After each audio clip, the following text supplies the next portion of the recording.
আরজি করে চিকিৎসকের মৃত্যুর প্রতিবাদে এসইউসিআইয়ের 12 ঘন্টার ধর্মঘট। বেসরকারি বাস পরিষেবা সম্পূর্ণ বন্ধ, যাত্রীরা নাজেহাল। বীরভূমের সদর শহর সিউড়িতে চিকিৎসকের মৃত্যুর প্রতিবাদে এসইউসিআইয়ের ডাকে 12 ঘন্টার ধর্মঘট পালিত হচ্ছে।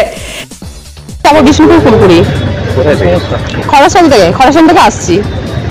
খুবই সমস্যা, সবই ফাঁকা, বাস বন্ধ, গাড়ি ঘোড়া খুবই বন্ধ আছে। কতটা বলতে সমস্যা বলতে আর কি বলবো, সমস্যা হচ্ছে, যাতায়াত করতে কষ্ট হচ্ছে।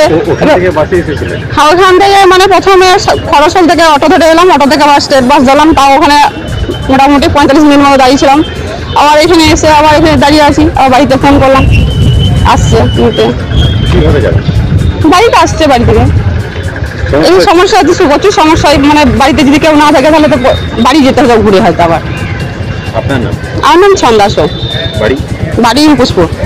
এই ধর্মঘটের জেরে পুরোপুরি বন্ধ রয়েছে বেসরকারি বাস পরিষেবা, যার ফলে যাত্রীদের চরম সমস্যার সম্মুখীন হতে হচ্ছে।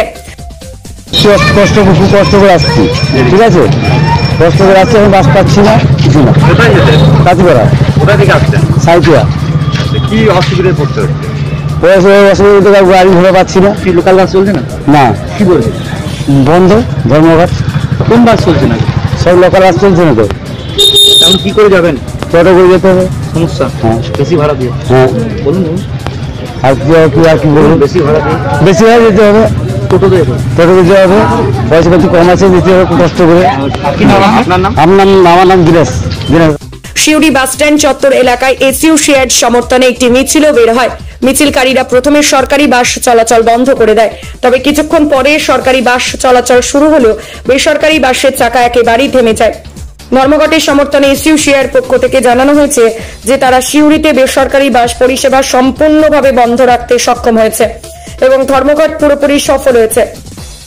আমরা গত 14 তারিখের যে ঘটনা, গত 9 আগস্ট সেই মেয়েটির উপর যে পাশবিক অত্যাচার হলো, তার বিরুদ্ধে যে আন্দোলন চলছিল এবং সেই আন্দোলনের দোষীদের চিহ্নিত করার জন্য যে দাবি গোটা পশ্চিমবাংলা, গোটা ভারতবর্ষে উঠেছে, সেই দাবিটাকে লোপাট করার জন্য 9 আগস্টের এই পাশবিক যে ঘটনা, যে মহিলা ডাক্তার যিনি চিকিৎসারত ছিলেন, অন ডিউটি ছিলেন, তাকে যেভাবে নৃশংসভাবে খুন করা হয়েছে, যেটা একার পক্ষে সম্ভব নয়, যেটা সংবাদ মাধ্যমে বেরিয়েছে, ফলে তার পেছনে আরও অনেকে যুক্ত আছে, তার পেছনে বড় মাথা আছে। তাদেরকে চিহ্নিত করে দৃষ্টান্তমূলক শাস্তির দাবিতে যে আন্দোলন চলছে, সেই আন্দোলনটা যাতে স্তব্ধ হয়ে যায়, আন্দোলনের ডাইমেনশনটা যাতে ঘুরে যায় এবং কোনো তথ্য প্রমাণ যাতে না পাওয়া যায়, তার জন্য 14 তারিখ রাত্রি। ধর্মঘটের ফলে নিত্যযাত্রীরা চরম ভোগান্তির মুখে পড়েছেন, কারণ সিউড়ি ও আশেপাশের অঞ্চলে বেসরকারি বাসই যাতায়াতের প্রধান মাধ্যম।